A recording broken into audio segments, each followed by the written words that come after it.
안녕하세요. 네, 정말 하나님께서 우리 푸른나무교회 예배 가운데 여러 가지 모양으로 큰 은혜를 주시고 계심을 느낄 수 있습니다. 우리 아까 성가대 찬양이 시작됐는데 주 나의 이름 부를 때 내 이름이 존귀케 되었다고 하는 그 첫 줄의 가사를 들으면서 바로 즉각적으로 제 마음속에 그냥 이렇게 연상되는 시가 있었어요. 여러분 잘 아시는 그 김춘수 시인의 꽃이라는 시였습니다. 내가 그의 이름을 부르기 전까지 그는 다만 하나의 몸짓에 지나지 않았다. 이렇게 시작되는, 그런데 내가 그의 이름을 부름으로써 그는 나에게 의미 있는 존재가 되었다고 하는 그 시가 떠오르면서, 우리 평소에는 늘 제가 우리 성가대를 보면 아름다운 이렇게 나무들이 서 있는 것처럼 느꼈었는데, 오늘은 여기가 이렇게 환한 꽃밭이 된 것 같은 그런 느낌을 받았습니다. 정말 하나님께서 우리들 한 사람 한 사람의 이름을 불러주시면서 그 하나님이 나의 이름 한 사람 한 사람의 이름을 불러주실 때마다 우리의 삶이 아름다운 꽃으로 이렇게 피어나는 것 같은 그런 느낌을 받으면서 이곳이 정말 아름다운, 주님이 보시기에 너무 아름다운 꽃밭이구나 하는 생각을 하게 되었어요. 제가 노래를 잘 부르면 이 대목에서 꽃밭에 앉아서 하면서 노래를 부르면서 설교를 시작했을 것 같습니다. 오늘 저희 수요 예배에 찬양을 담당하고 있는 아주 멋진 청년들이라고 하기는 이제 다 애기 아빠들이 되어가지고, 우리 수요 예배 찬양팀이 오늘 저희 주일 예배에 찬양을 함께 도와주셨는데요. 너무 감사를 드립니다. 우리 뒤에 숨어 있지 말고 앞으로 한번 다 나와 보세요. 우리 원래 싱어인 우리 진승호 성도님까지 다 이쪽 앞으로 나와 보세요. 제가 특별히 격려하고 싶어서. 여기 앞으로 나오려니까 앞으로. 여기까지. 씩씩하게. 네, 우리 애기 아빠고요. 네, 그리고 이제 갓 결혼한 이제 신혼 부부고요. 그리고 또 이제 둘째를 기다리고 있는 또 애기 아빠고요. 네, 근데 우리 이렇게 멋진 꽃미남들이 수요 예배에 찬양을 인도하고 있어요. 여기 몇 명 더 멤버가 더 있는데 얼마나 수요 예배 찬양이 은혜로운지 모르겠습니다. 그런데 오늘 이렇게 또 주일 오전 예배까지 함께 섬겨주시는데 우리 격려의 박수 한번 해주시겠어요? 네, 그리고 요 앞에 앉으세요. 앞에. 뒤에 숨어 있지 말고.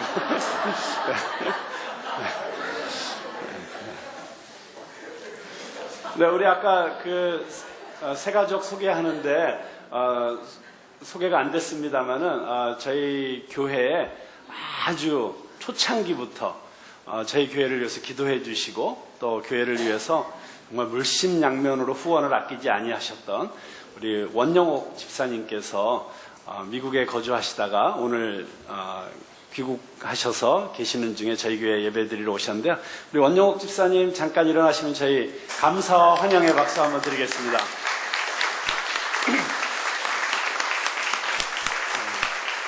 저희 교회가 개척 초기에 너무너무 정말 많은 분들이 은혜로 저희 교회가 잘 자랄 수 있도록 섬겨주셨는데 그 가운데 우리 원영옥 집사님께서 너무 귀한 섬김을 해주셨습니다. 이따가 예배 끝나시고 찾아가셔서 인사해 주시고 격려해 주시면 감사하겠습니다.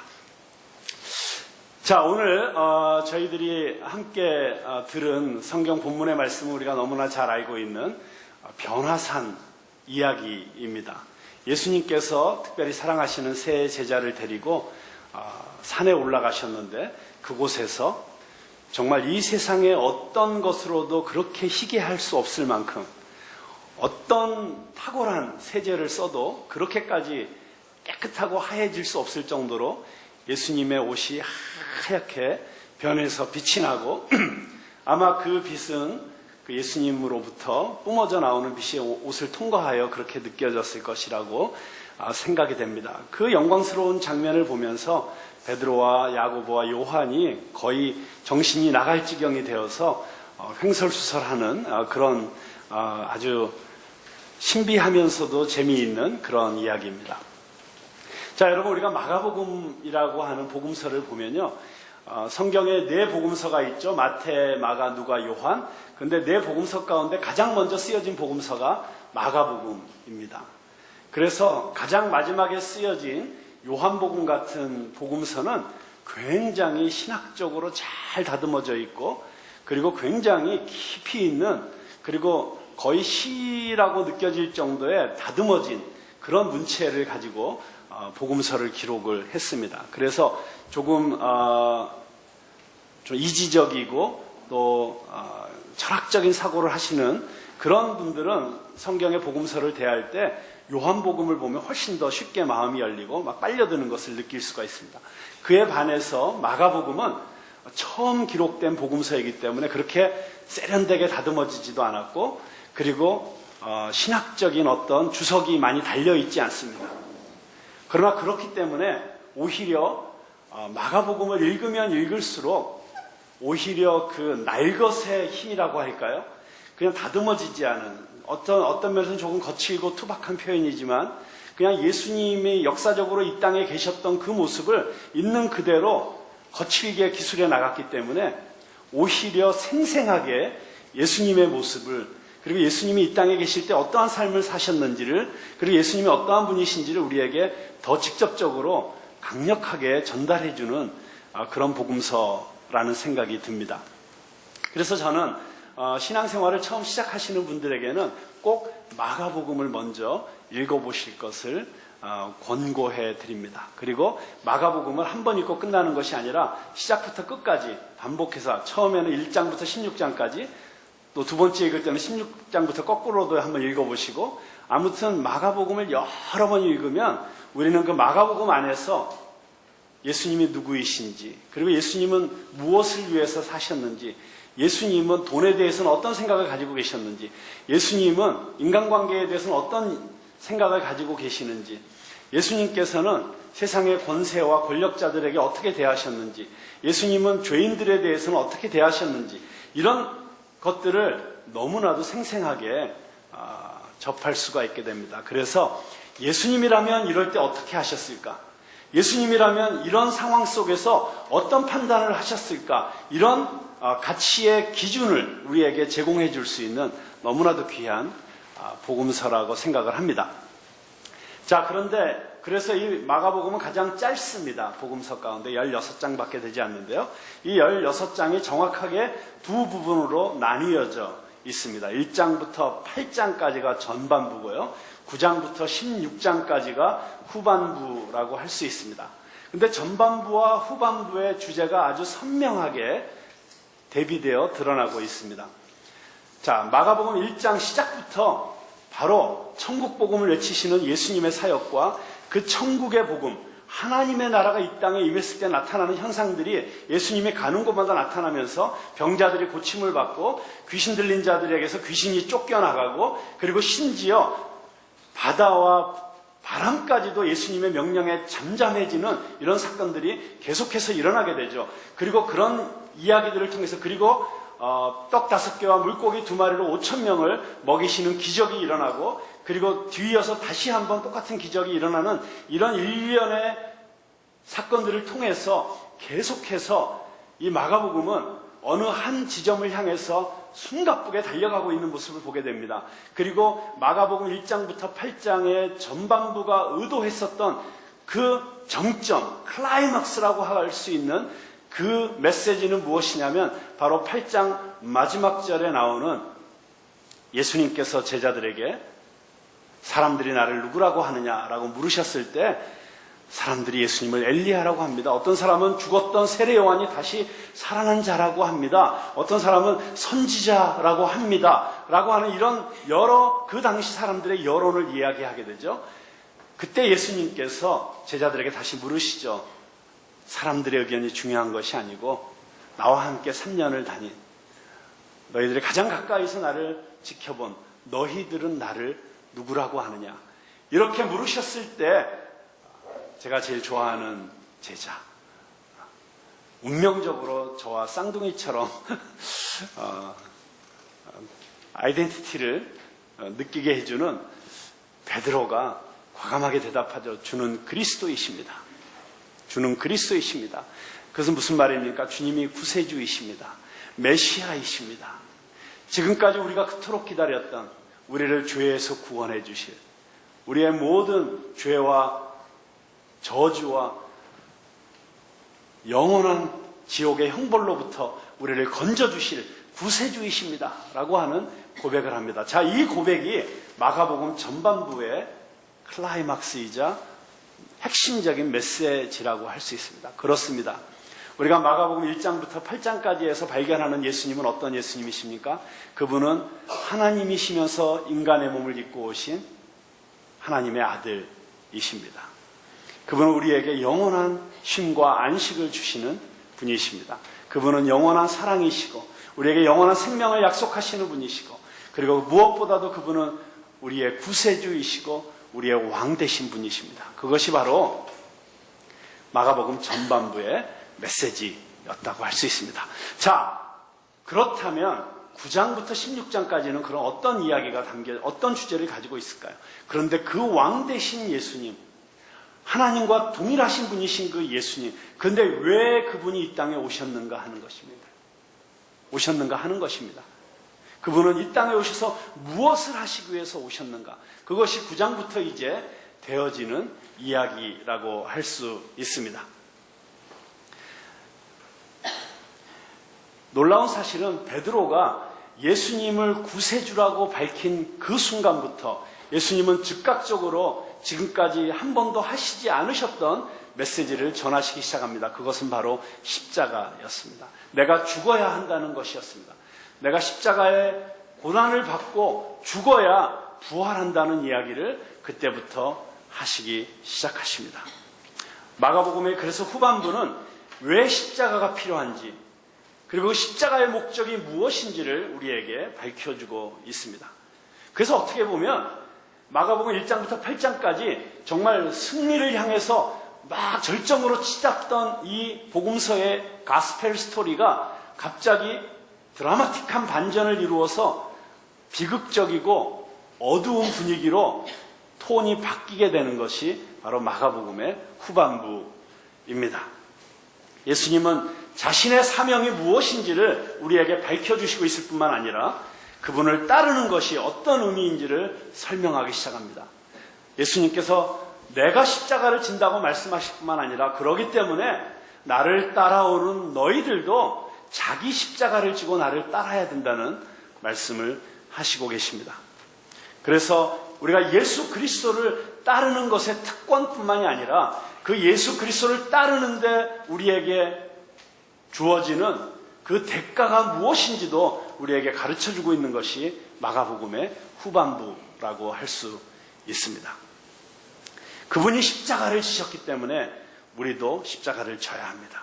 예수 그리스도의 삶 속에서 십자가와 영광이 결코 분리될 수 없는 것이었기 때문에 우리 모든 그리스도인의 삶 속에서도 그 십자가와 고난이, 그리고 그리스도인으로서의 영광이 결코 분리될 수 없는 삶이라는 사실을 우리에게 가르쳐주고 있는 것이 마가복음 후반부의 주제라고 할 수 있습니다. 자, 그러니까 이 9장부터는 십자가에 대한 이야기가 나오는데요. 고난에 대한 이야기가 나오는데 놀랍게도 그 고난에 대한 이야기를 마가는 어떻게 시작하고 있냐면 바로 가장 신비하고 영광스러운 변화산의 이야기로 시작을 하고 있습니다. 자, 9장 2절부터 우리 한번 찬찬히 살펴보도록 하겠습니다. 자, 성경 본문을 우리가 한번 같이 한번 읽어보도록 하겠습니다. 마가복음 9장 2절 말씀입니다. 자, 한번 같이 읽어볼까요? 2절부터 시작. 엿새 후에 예수께서 베드로와 야고보와 요한을 데리시고 따로 높은 산에 올라가셨더니 그들 앞에서 변형되사 그 옷이 광채가 나며 세상에서 빨래하는 자가 그렇게 희게 할 수 없을 만큼 매우 희어졌더라. 4절. 이에 엘리야가 모세와 함께 그들에게 나타나 예수와 더불어 말하거늘 베드로가 예수께 고하되 락비여, 우리가 여기 있는 것이 좋사오니 우리가 초막셋을 쥐때 하나는 주를 위하여 하나는 모세를 위하여 하나는 엘리야를 위하여 하사이다 하니 이는 그들이 몹시 무서워하므로 그가 무슨 말을 할지 알지 못함이더라. 마침 구름이 와서 그들을 덮으며 구름 속에서 소리가 나되 이는 내 사랑하는 아들이니 너희는 그의 말을 들으라 하는지라. 문득 둘러보니 아무도 보이지 아니하고 오직 예수와 자기들 뿐이었더라. 자, 참 신비로운 이야기인데요. 그런데 이 이야기를 성경에서 읽고 있는 이스라엘 사람들뿐만 아니라 구약 성경을 조금이라도 자세히 읽어본 적이 있는 사람이라면 이 이야기를 읽으면서 즉각적으로 떠오르는 또 다른 장면이 있었을 것입니다. 그것은 어떤 장면이었을까요? 너무나도 비슷한 사건이 역사 속에서 한 번 더 일어났었던 것을 여러분 떠올리게 되지 않을까요? 여러분, 구약에 있는 모든 사건들은 오실 예수님을 향한 예표라는 것을 알고 계시죠? 그렇다면 구약 성경에 바로 이 변화산에서 예수님께서 영광스러운 모습으로 변화되신 바로 이 사건을 예표하는, 미리 보여주고 있는 또 한 번의 사건이 있었습니다. 어떤 사건이었죠? 네, 맞습니다. 모세의 이야기죠. 바로 시내산에서 모세가 하나님의 영광 가운데 머물렀었던 바로 그 사건을 우리는 즉각적으로 떠올리게 됩니다. 자, 하나님이 구름 속에서 시내산에 임하셨습니다. 그리고 구름 속에서 하나님의 음성이 들려오자 모든 사람들이 벌벌 떨고 있었습니다. 그때 모세는 산 꼭대기로 올라가서 하나님께 하나님의 얼굴을 보여달라고 간청을 합니다. 간땡이가 부었습니다.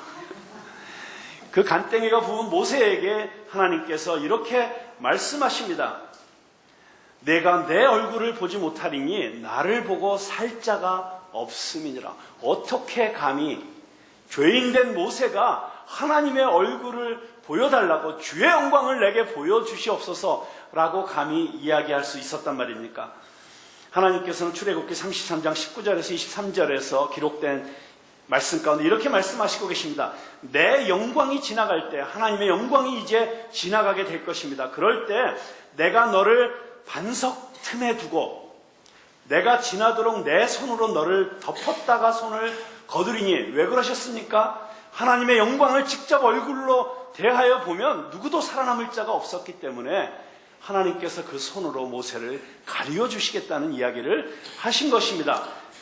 내가 내 등을 볼 것이요 얼굴은 보지 못하리라.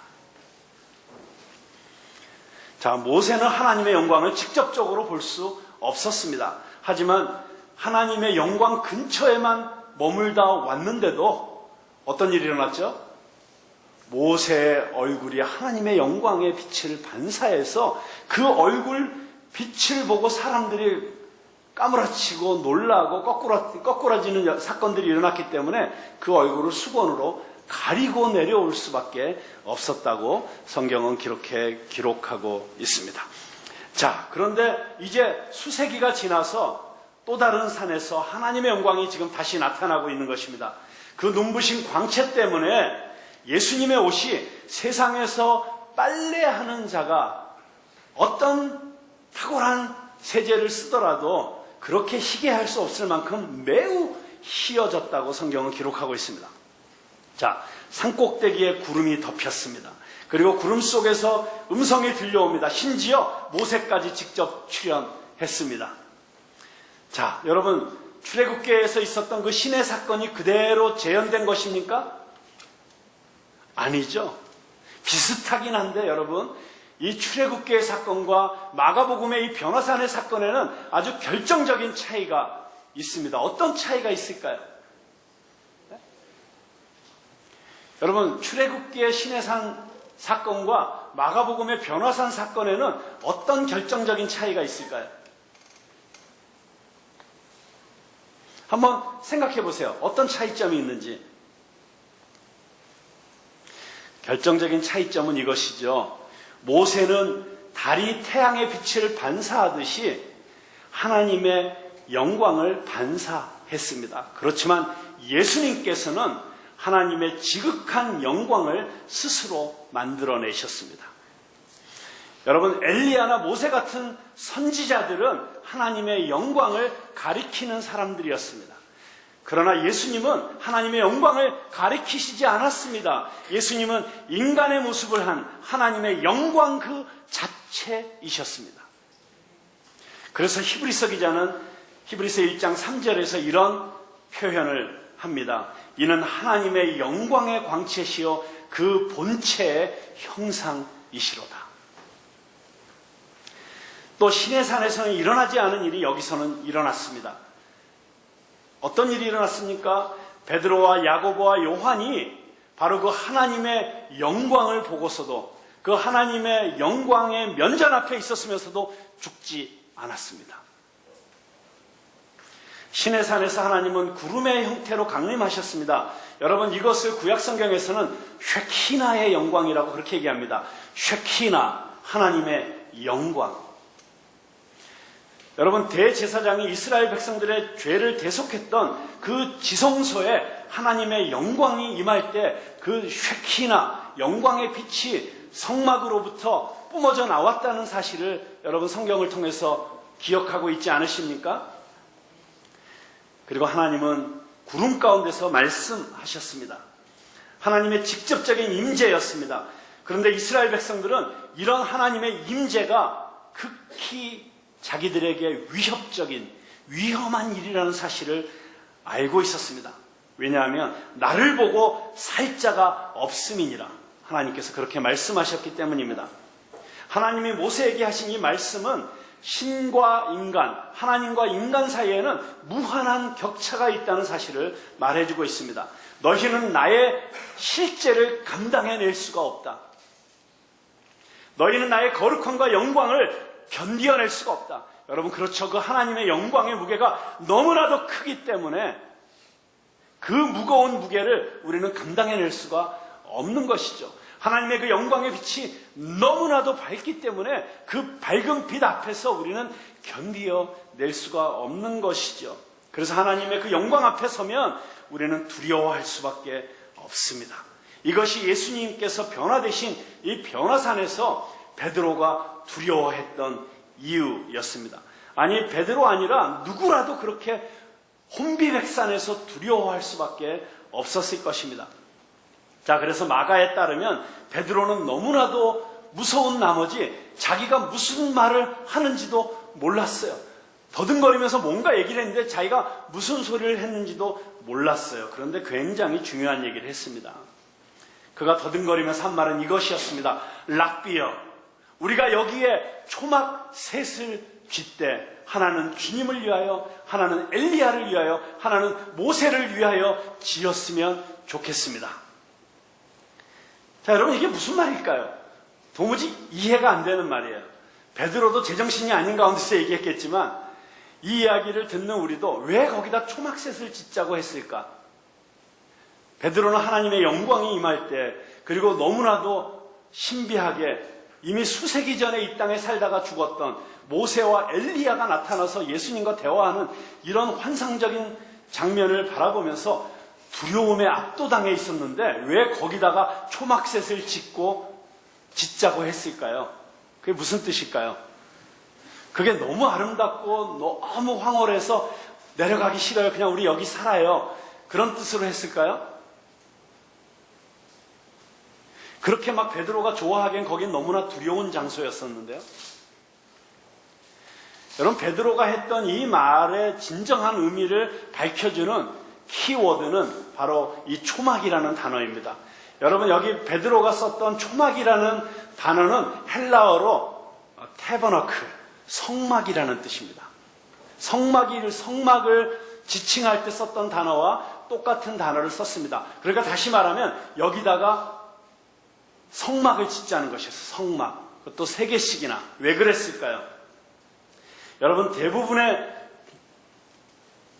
대부분의 종교는 자기들이 믿고 있는 신과 인간 사이에 어떤 현저한 격차가 있다고 믿고 있습니다. 그래서 많은 종교가 신전을 세우든지 성막을 세웁니다.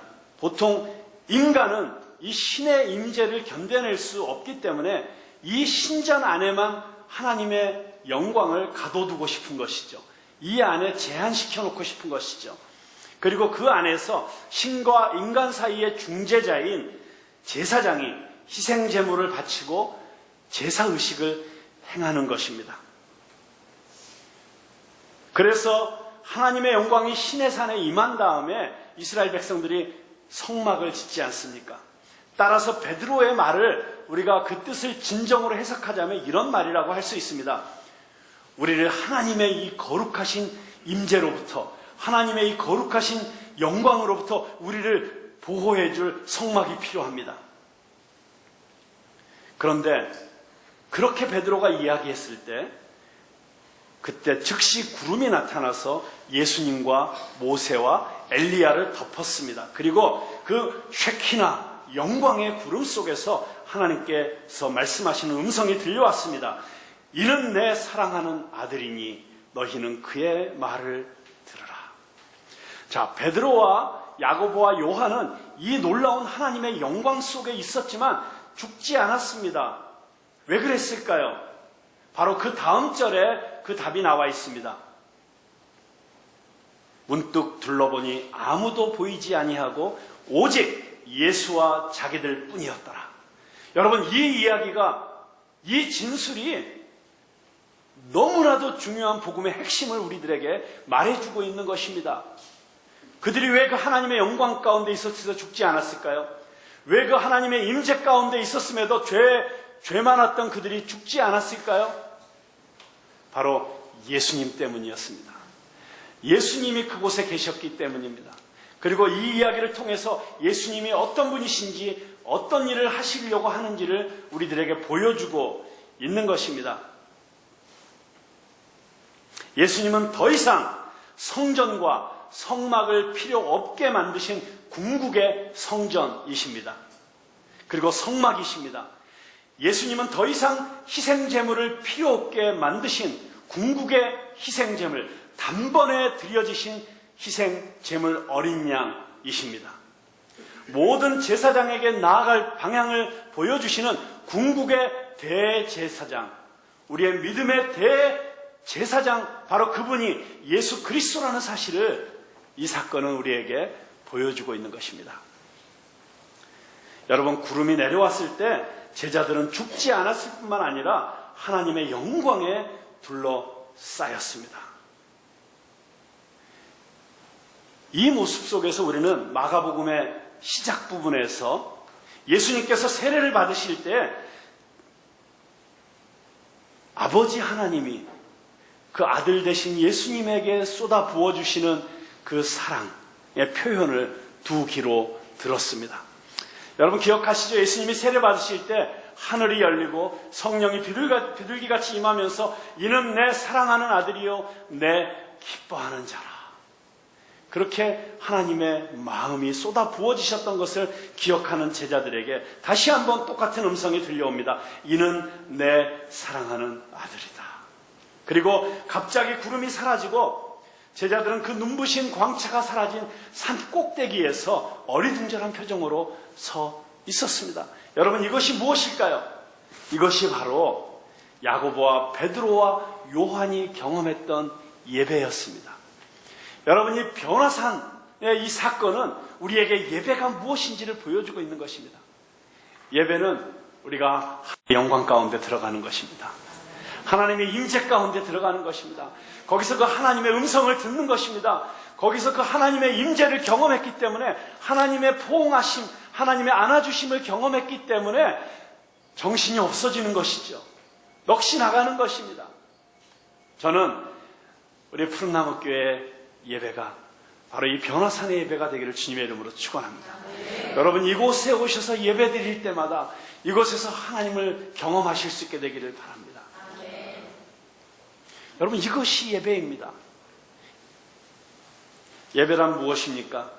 우리가 알게 모르게 내면 깊은 곳에서 우리가 궁극적으로 갈망하는 그 무엇인가를 맛보는 것입니다. 그런데 그 갈망, 그 우리 안에 있는 그 본질적 갈망, 그것은 오직 하나님을 만남으로서만 채워질 수 있는 갈망입니다. 근데 오늘날 너무나 많은 사람들이 하나님으로부터 그것을 체험받지 못하기 때문에, 하나님을 만나지 못했기 때문에 하나님이 아닌 다른 곳에서 그 갈망을 채우려고 하죠. 인간적인 관계 속에서 그 갈망을 채우려고 합니다. 아니면 예술이라든가, 아니면 사업적 성취라든가, 세상의 어떤 쾌락이라든가, 이곳에서 무언가 하나님이 아니면 채울 수 없는 그 빈 공간으로부터 오는 허전함을 채우려고 하지만, 오직 그 영광의 하나님을 내가 만나기 전까지는 그 갈망은 채워지지 않습니다. 여러분, C.S. 루이스라고 하는 20세기의 우리 기독교의 대표적인 영성가는, 그리고 사상가는 영광의 무게, The Weight of Glory라고 하는 책에서 바로 이 하나님과 만나는 경험, 그 하나님의 영광을 경험하는 것을 이렇게 표현하고 있습니다. 이 우주에서 나그네 취급받는 느낌을 아는가? 여러분, 그렇죠. 우리는 이 우주의 한복판에 마치 미아처럼 갈 바를 알지 못하고 나그네처럼 그렇게 어딘가를 향해서 걸어가고 있는 그 느낌을 아는가? 인정받고 무시당하지 않고 자신과 현실 사이의 넓은 틈을 이으려는 욕구, 이것이 우리의 안타까운 비밀 중 하나이다. 바로 이 점에서 영광의 약속이 더없이 소중하다. 영광이란 하나님과의 좋은 관계, 하나님의 인정, 하나님의 반응, 하나님의 칭찬, 하나님의 진정한 환영을 의미하기 때문이다. 우리가 평생 두드려왔던 문이 마침내 열릴 것이다. 우리는 평생 향수병에 시달린다. 우주의 뭔가에서 분리된 느낌을 안고 살아가며 이 뭔가와 다시 연합하기만을 갈망하고 있다. 여러분 안에도 이 갈망이 있으십니까? 우리는 평생 밖에서만 봐왔던 문 안쪽에 들어가기를 갈망하고 있다. 단순히 비현실적인 공상이 아니라 우리의 실제적인 상황을 가장 정확히 보여주는 것이다. 지금 우리는 이 세상의 바깥에 있다. 문의 잘못된 쪽에 있다. 하지만 신약성경의 나뭇잎들은 우리가 언제까지 그 상태로는 있지 않을 것이라는 소문으로 바스락거리고 있다. 우리는 언젠가 반드시 우리는 들어갈 것이다. 어디로요? 바로 그 하나님의 임재 안으로, 하나님의 영광 가운데로 우리는 들어가게 될 것이라는 것입니다. 여러분, 예배는 단순히 믿기만 하는 것이 아닙니다. 베드로와 야고보와 요한은 이 산에 올라가기 전에도 하나님을 믿고 있었습니다. 더군다나 베드로는 예수님을 그리스도로 고백하기까지 하였습니다. 그러나 이제야 비로소 제자들은 머리로 믿는 바를 몸으로 느꼈습니다. 여러분, 이런 유명한 얘기가 있죠. 인간이 걸어가는 여행 중에 가장 먼 여행은 머리로부터 마음까지의 여행이다. 그렇습니다. 우리가 머리로만 하나님을 아무리 알고 있어도, 지식으로만, 소문으로만 하나님을 아무리 알고 있어도 그것이 우리의 삶의 본질적인 변화를 가져다 주지 못합니다. 머리로 믿는 바를 몸으로 느낄 때, 하나님의 임재가 우리를 뒤덮을 때, 바로 이때 제자들은 C.S. 루이스가 말한 그 갈망의 대상, 곧 하나님의 얼굴, 그리고 하나님의 포옹을 미리 맛본 것이었습니다. 자, 그런데 여기에 한 가지 질문이 있습니다. 왜 지금 이 시점에서, 마가복음 9장이 시작되는 이 시점에서 이제 예수님이 그리스도라는 것이 고백되어지고 이제는 십자가를 향해서 걸어가야 되는 이 시점에서 예수님은 제자들에게 이 변화산의 체험을 하게 해주신 것일까요? 왜 이런 영광을 경험시켜 주신 것일까요?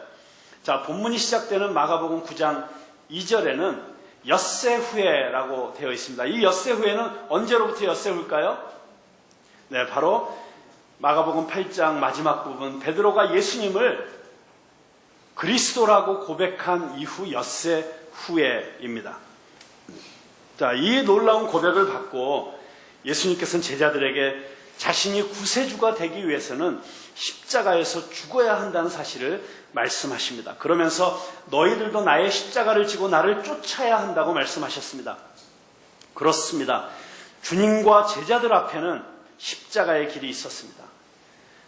그렇기 때문에 제자들이 만약 하늘의 영광을 본다면 십자가로 가는 그 길을 걸어갈 수가 있을 것이라고 주님은 판단하셨습니다. 그래서 이 세 제자들에게 하늘의 영광을 보여주고자 하신 것입니다. 여러분, 저는 분명히 믿습니다. 저와 여러분이 하늘의 영광을 체험할 수 있다면, 하늘의 영광을 맛볼 수 있다면 우리는 어떤 어려움과 어떤 시련도 극복할 수 있을 것입니다. 스데반이 순교하기 직전에 그의 눈이 열려서 하늘의 영광을 보았습니다. 그때 그는 너무나도 기쁨으로 그 순교의 그 엄청난 순간을 담담하게 감당할 수 있었습니다. 여러분, 저는 그렇게 생각합니다. 성경에 우리에게 감당할 만한 시험 외에는 주시지 않는다고 기록하고 있습니다. 우리가 어떤 고난을 당해야 된다면, 우리가 어떤 어려움을 통과해야 된다면, 우리가 지고 가야 될 어떤 무게가 너무나도 크다면 그것을 기쁨으로 감당할 수 있는 능력을 하나님께서 우리에게 먼저 주실 것입니다. 근데 그것이 무엇입니까? 바로 하나님의 하늘의 영광을 맛보게 하는 것입니다.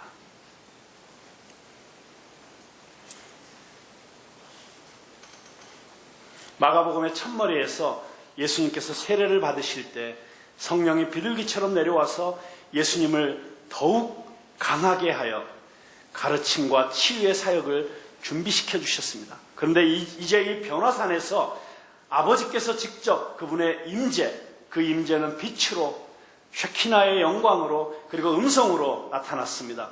예수님을 뒤덮어 훨씬 더 큰 십자가의 시험을 준비시켰습니다. 그래서 이 변화산 사건으로 인해서 예수님만 강해지신 것이 아니라 예수님이 떠나신 이후에 제자들이 겪을 시험에 대비해서 제자들을 더욱 강하게 해주는 사건이었던 것입니다. 그렇습니다. 우리가 예배 가운데 이 하나님의 임재를 몸으로 경험하고 그 영광을 맛볼 수 있다면 우리는 어떤 고난도 이길 힘을 얻게 될 것입니다. 두려움이 변하여 결단으로 바뀔 것입니다. 근심이 녹아내리고 소망이 솟아나게 될 것입니다. 어떠한 고난 속에서도 원망이나 분노나 미움이나 우울로 흐르지 않고 오히려 더욱 지혜롭고 더욱 심오하여지고 더욱 강해질 것입니다. 실패를 통하여 오히려 성공보다 더 큰 유익을 얻게 될 것입니다. 그렇습니다. 그래서 우리는 예배에 성공해야 됩니다. 예배의 성공은 예수님을 통해서 하나님의 임재 한가운데로 들어가는 것입니다. 하나님께서 예수님을 통해서 행하셨고 지금도 행하시고 계신 그 일을 우리는 마음으로 똑똑히 봐야 합니다. 하나님이 언젠가 우리에게 해주실 그 하나님의 포옹을 미리 맛보는 시간이 바로 우리의 예배의 시간입니다. 머리로 아는 하나님의 사랑을 몸으로 느껴야만 합니다. 말만 들어서는 누군가 얼마나 매력적인지 실감할 수 없습니다. 말을 듣고 믿을 수는 있지만 실물을 가까이 봐야 실제로 탄성이 터져나옵니다. 왜 탄성이 터져나올까요? 새로운 정보를 얻었기 때문입니까? 아닙니다. 머리로 아는 것을 실제로 경험했기 때문입니다. 와, 그 식당 맛이 전국에서 최고야. 이 말을 믿는다고 해도 실제로 그곳에 가서 먹어봐야 탄성이 터져나옵니다. 마찬가지로 영광스러운 창조주 하나님이 나를 사랑하시고 나를 지켜주신다는 그 사실을 아는 것과 그것을 실제로 느끼고 경험하는 것은 차원이 다릅니다. 여러분, 무엇이든지 실제로 맛보아야 거기서 영양분을 얻고 강해질 수 있습니다. 그렇다면 어떻게 우리는 이 하나님의 임재, 이 하나님의 영광을 맛보고 경험할 수 있는 축복을 누리게 될까요? 저는 오늘 본문 가운데서 그 주님의 영광을 체험할 수 있는 비밀을 여러분과 함께 배워보고자 하는 것입니다.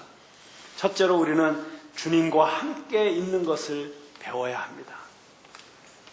하늘의 영광을 체험하려면 먼저 주님과 함께 있는 것을 배워야 합니다. 여러분, 이 세 제자도 주님과 함께 있었기 때문에 이 영광을 보았습니다.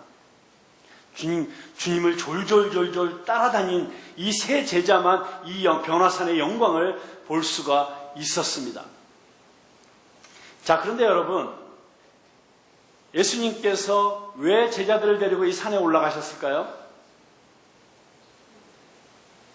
날씨가 너무 더워서 선선한 산으로 바람 쐬러 산책하러 가셨을까요?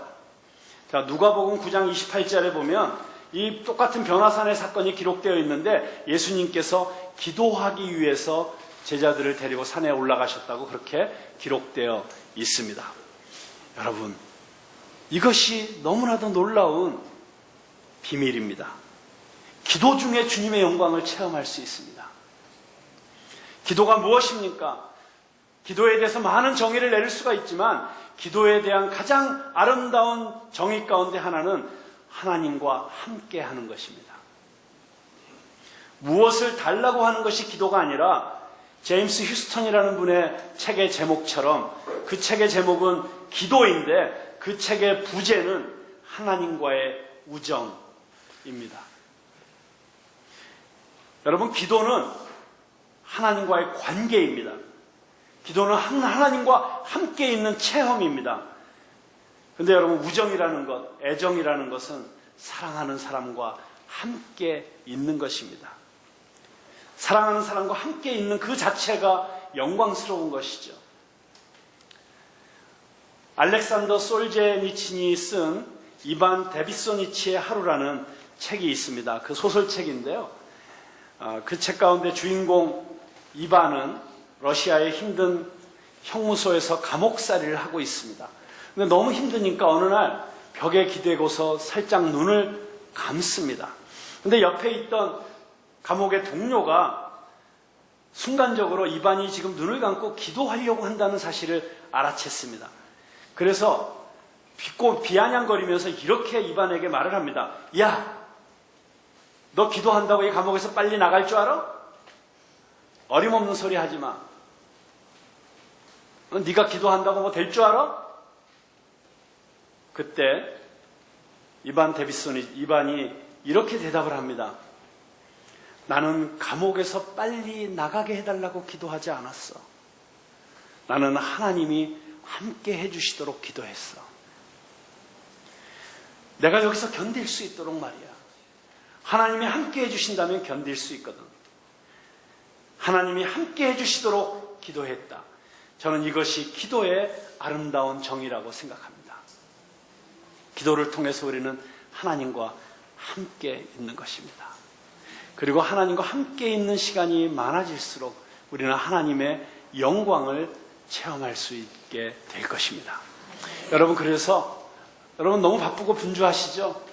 정말 시간을 내기가 너무 어려우시죠? 그럼에도 불구하고 우리가 하나님과 함께 있는 시간을 먼저 우선순위를 갖고 떼어놓지 않으면 우리가 이 하나님의 영광을 경험할 수 있는 기회가 우리에게 점점 작아지게 될 것입니다. 그래서 우리가 우리의 시간 가운데 하나님과 함께 있는 시간, 그 시간을 떼어놓는 것이 너무나도 중요합니다. 자, 두 번째로는요, 우리가 하나님의 영광을 체험하려면 주님의 음성을 듣는 것을 배워야 합니다.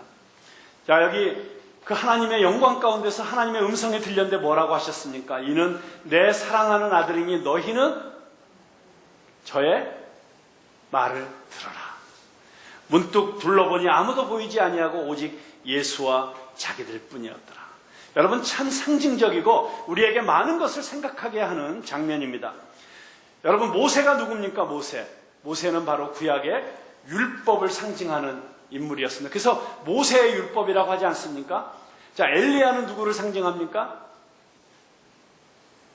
엘리야는 이스라엘의 역사 가운데 나타났던 그 수많은 선지자들의 대표라고 할 수 있습니다. 그러니까 한마디로 얘기하면 율법과 선지자를 대표하는 두 인물이 모세와 엘리야였습니다. 자, 그런데 예수님은 어떤 분이십니까? 바로 그 율법의 완성이신 분이 예수님이십니다. 자, 선지자들이 했던 그 수많은 예언이 가리키고 있는 그 주인공이 누구입니까? 바로 예수님이십니다. 그렇기 때문에 하늘에서 예수님의 말씀을 들으라고 했습니다. 여러분, 예수님이 선한 목자라고 믿으십니까? 아멘이 이렇게 작아요. 겨우 예수님이 선한 목자라는 사실 믿으세요? 예수님이 길이요 진리요 생명이라는 사실을 믿으십니까? 정말 믿으십니까? 그렇다면 그 주님을 따라가는 것이 승리요 영광인 줄로 믿으시기 바랍니다. 여러분, 그분을 따라가기 위해서는 그분의 음성을 들어야 합니다. 성경은 양들은 목자의 음성을 듣는다고 했습니다. 우리가 제대로 살기 위해서 주님의 음성을 듣는 것보다 중요한 것이 어디 있겠습니까? 근데 여러분, 어떻게 주님의 음성을 들을 수 있습니까? 지금도 하늘에서 그렇게 소리가 나면 참 좋을 텐데요. 물론 그렇게 주님의 음성을 듣는 사람도 있을 수 있습니다. 그러나 성경에 보면 이제 모든 시대의 성도들이 보편적으로 확실하게 주님의 음성을 들을 수 있도록 우리에게 주신 선물이 무엇입니까? 바로 성경입니다. 우리에겐 성경이 있습니다. 우리의 삶에서 주님의 구체적인 임재를 경험하고 내 인생의 목표를 위해서 올바른 결정을 내리기 위해서, 그래서 아침마다 성경을 열어 주님의 음성을 들으십시오. 무릎을 꿇어 기도하며 하나님과 함께 있는 것을 경험하십시오. 여러분, 큐티를 회복하실 수 있기를 바랍니다. 주님의 음성을 듣고 주님을 따라가는 그 길이 승리의 길입니다. 거기서 영광이 체험될 것입니다. 마지막으로 한 가지만 더 말씀드리고 마치려고 합니다. 여러분, 우리가 어떻게 주님의 영광을 맛볼 수 있습니까? 어떻게 하나님의 그 거룩하신 임재를 경험할 수 있습니까? 그것은 나의 어떠함과 상관없이 예수님을 의지하고 예수님의 도우심을 구하는 것입니다. 예수님 앞에 나아가는 것입니다. 예수님의 손을 붙잡는 것입니다. 여러분, 이 변화산의 사건이 있고 나서 제자들에게 닥친 첫 번째 도전은 마가복음 19장 14절에서 29절 사이에 기록되어 있는 귀신 들린 소년의 이야기입니다. 자, 여기 변화산에서 내려온 예수님과 제자들이 가보니까 사람들이 모여서 웅성웅성하고 있어요.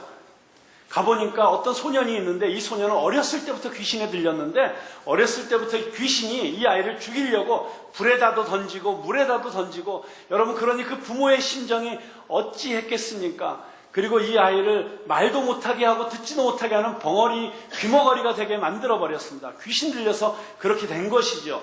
그래서 그 아이를 데리고 예수님의 제자들에게 와서 쫓아내달라고 부탁을 했는데, 제자들이 아무리 애를 써서 쫓아내려고 발버둥을 쳐도 귀신이 나가지를 않습니다. 귀신이 나가지 않는 것을 보고 옆에 있던 서기관들, 자, 이 서기관들은 마가복음 2장에서부터 벌써 예수님을 시기하고 예수님을 모략하기 위해서 쫓아다니던, 비판하기 위해서 쫓아다니던 사람들이 옳거니 때를 만났구나 하면서 옆에서 변론하고 비판하기 시작했습니다. 자, 이런 소동이 벌어지고 있는 와중에 예수님이 오셨어요. 그리고 그 아이의 부모가 예수님에게 간청을 합니다. 그런데 예수님께서 그 귀신을 쫓아내셨습니다. 나중에 제자들이 물었죠. 왜 우리들이 쫓아내려고 할 때는 이 일이 가능하지 않았고 왜 예수님께서는 이 귀신을 쫓아낼 수가 있었습니까? 근데 예수님께서 뭐라고 말씀하십니까? 기도 외에는 이런 것들이 나갈 수가 없느니라. 자, 이 말씀은 무슨 말입니까? 네? 기도 없이 세상의 악과 고통을 다루려고 하는 것이 얼마나 어리석고 교만한 일인지를 예수님이 제자들에게 가르쳐 주신 것입니다.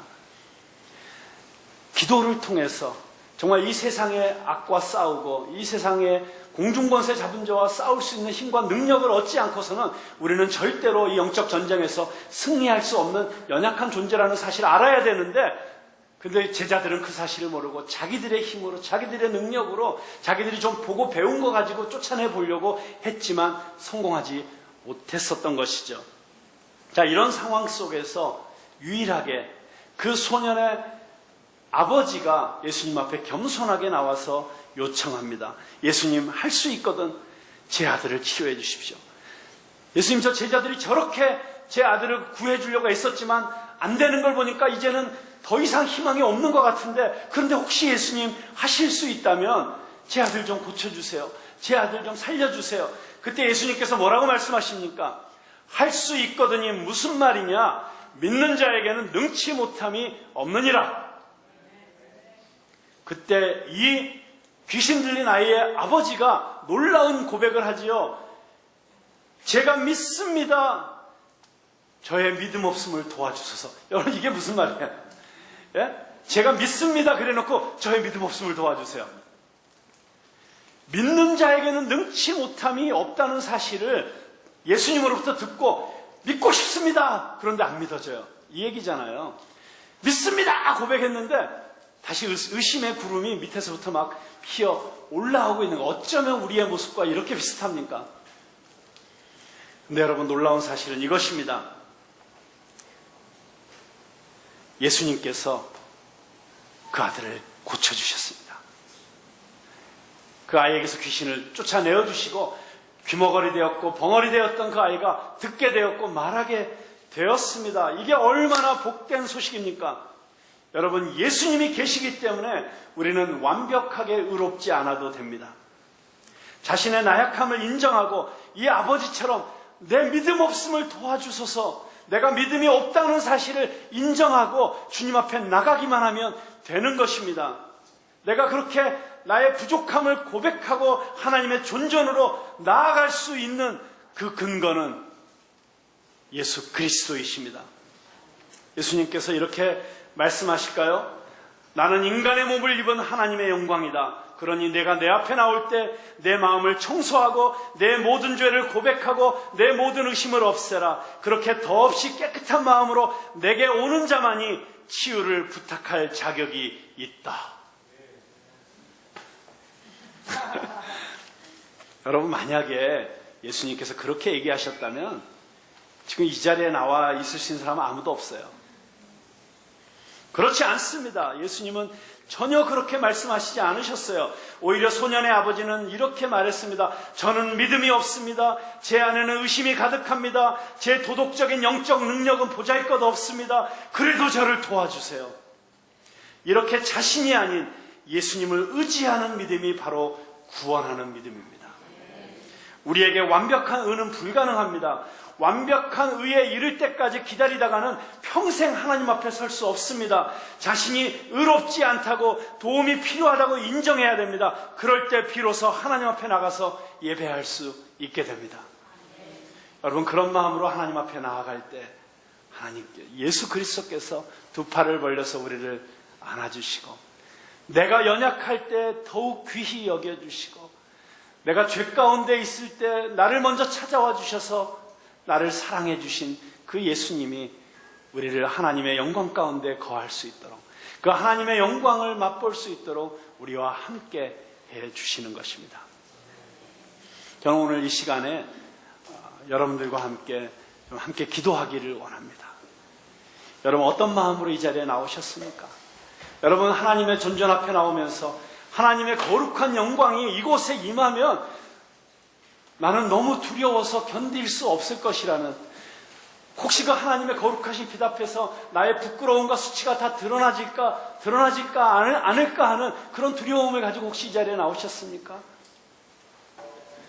내가 했던 그 수치스러운 행동을 생각하면서 내가 아무도 모를 것이라고 생각하면 나만이 알고 있는, 나만 은밀하게 누리고 있고 즐기고 있는 그 죄의 그 중독과 습관을 끊어버리지 못한 채로 혹시 이 자리에 나오셨습니까? 상관없습니다. 여러분이 어떤 모습으로 이 자리에 나오셨든지 상관없습니다. 단지 여러분이 제가 믿음이 없습니다. 나를 도와주십시오. 제가 깨끗하게 살지 못했습니다. 나를 도와주십시오. 예수님, 저는 자격이 없습니다. 나를 도와주십시오. 여러분, 이렇게 주님 앞에 겸손하게 자기의 부족함을 인정하고 나의 영적인 도덕적인 능력이 부족함을 인정하고 내 삶에 하나님의 그 절대적인 기준 앞에 미치지 못했음을 인정하고 겸손하게 주님의 도우심을 구하며 나아갈 때 주님은 오늘 이 자리에서 여러분을 만나 주실 것입니다. 여러분을 안아 주실 것입니다.